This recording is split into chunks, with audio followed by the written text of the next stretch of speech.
welcome Treasury Secretary Janet Yellen, who was also at San Francisco's APEC summit last week. And Madam Secretary, we appreciate you joining us. I wanted to start with that meeting and what your impressions were going into it, but also what your impressions were really coming out of it.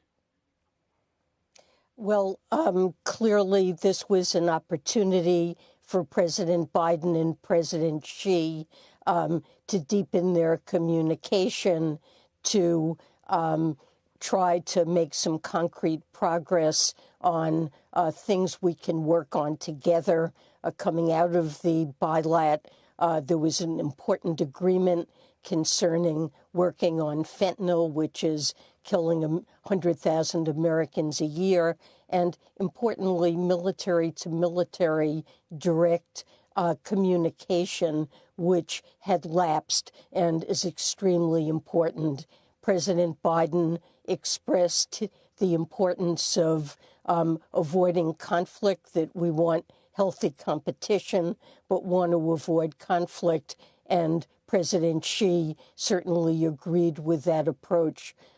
Both presidents expressed concerns over some economic policies and actions of the other.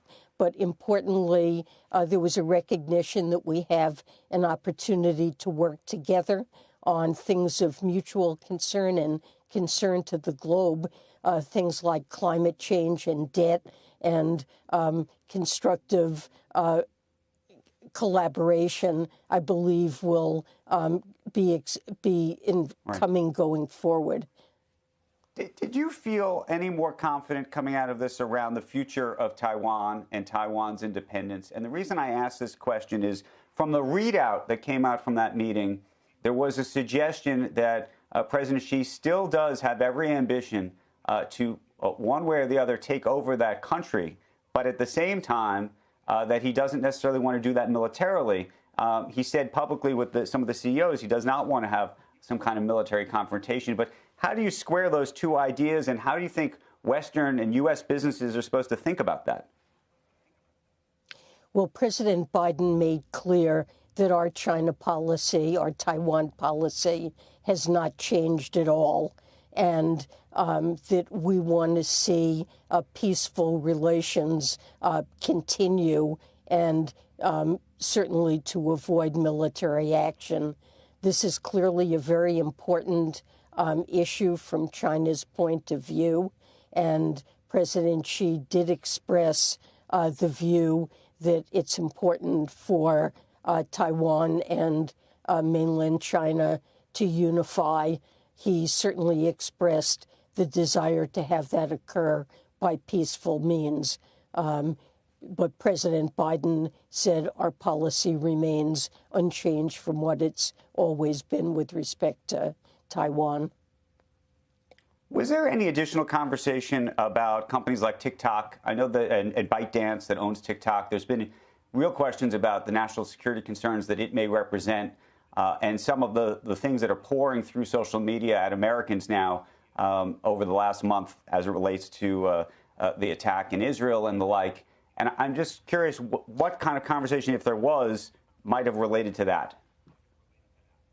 This wasn't an explicit matter of discussion between Presidents Biden and Xi. I met with my own Chinese counterpart, Vice Premier He, for 2 days preceding the Biden-Xi meeting, and we did discuss issues concerning China's investments in the United States and the CFIUS process, where we review investments. But there's legal action that is currently pending in regard to TikTok, and we're not really able to pursue further CFIUS actions while that legal issues are pending. I want to turn to the U.S. economy domestically in just a moment, but I have one related follow-up on TikTok. There's a number of U.S. Wall Street banks that are thinking about whether they should be trying to underwrite a ByteDance IPO if, in fact, it goes public.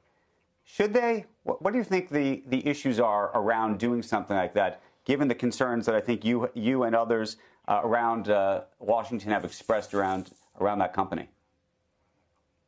Well, look, we do have concerns around the potential issues with privacy and social media, but I'm really not at liberty to discuss the TikTok case in detail. I want to avoid giving advice to investors. This is a matter that has not yet been resolved.